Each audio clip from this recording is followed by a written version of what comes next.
kurang lebih 3,2 hektar, Pak.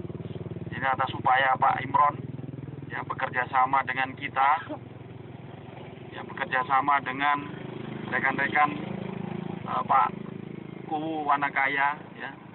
Ini adalah tanah bengkok yang disewa oleh Pak Imron, ya, untuk rekan-rekan Babin Kamtibmas. Ya. Ini adalah pilot project, ya, project percontohan untuk rekan-rekan Babin Kamtibmas sebenarnya. Kenapa ini kita adakan?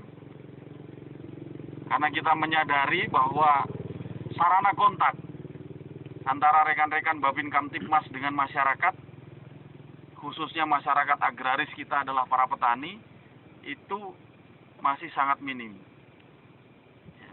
Saya sudah buktikan, saya datang ke beberapa desa, terutama yang akan melaksanakan pemilihan Kuwu secara serentak nanti tanggal 25 Oktober.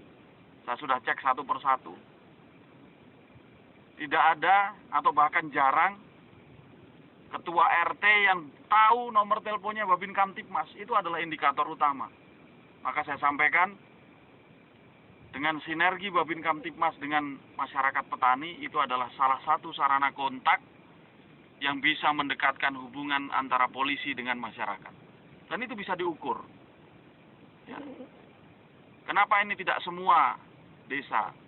Saya memerlukan satu proyek percontohan yang kalau ini nanti ya berhasil, itu bisa menjadi model rekan-rekan Babin Kamtibmas, ya, di dalam melaksanakan tugasnya dimanapun. Ya, kalau sekarang ini lahan karena untuk pilot project pasti harus diadakan dulu.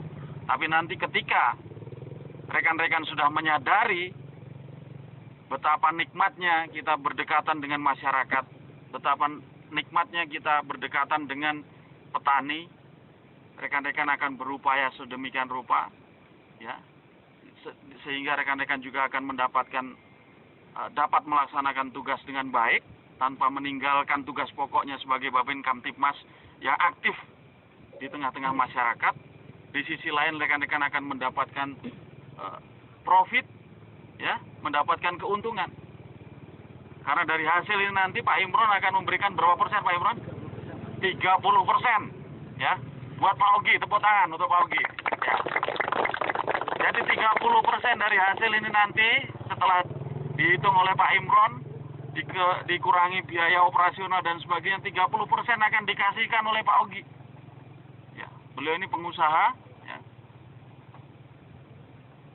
Diberikan boleh, mau diambil uangnya boleh, mau diambil jagungnya juga boleh, silakan mana yang itu. Nah, hadir pada kesempatan ini terima kasih Pak Darwis, beliau dari Java Comfit, pabrik pakan ternak yang ada di wilayah Selatan Timur. Beliau bisa datang ke sini. Kita sudah berbicara dengan beliau, namanya kebutuhan jagung, Pak, ya.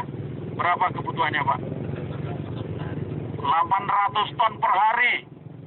Bayangkan kita punya 4.000 hektar di Kapetakan. Di Gunung Jati saya kurang tahu berapa, Pak. Ada berapa ribu lahan sawah? Kemarin itu di Kapetakan 53 hektar. 53 di perbatasan. Itu bisa dimaksimalkan untuk jagung kan, nah, tahun depan bisa. Kalau itu rekan-rekan Babin Kamtibmas di semua polsek di wilayah kita bisa bermain dengan petani, tanam jagung, ini sudah tidak susah nih. Java Comfit tidak perlu mendatangkan dari NTT, tidak perlu mendatangkan dari NTB, cukup dari Kabupaten Cirebon saja sudah pasti. Itu pola pikir besarnya. Ya. Maka dari itu sengaja ini saya jadikan sebagai pilot project. Ya. Saya bekerja sama menghubungi Pak Imron, dalam waktu 2 minggu kita sudah dapatkan lahan ini. Total itu sebetulnya ada 4,8 hektar ya Pak Imron, ya. Rencana sih mau maksimal 6 kalau bisa. Ya. Pada waktu kemarin ternyata yang kita dapatkan 1,6 itu yang bisa ditanamin padi. Selebihnya karena faktor musim dan juga pengairan, ternyata lahan yang begitu kering di depan kita tidak bisa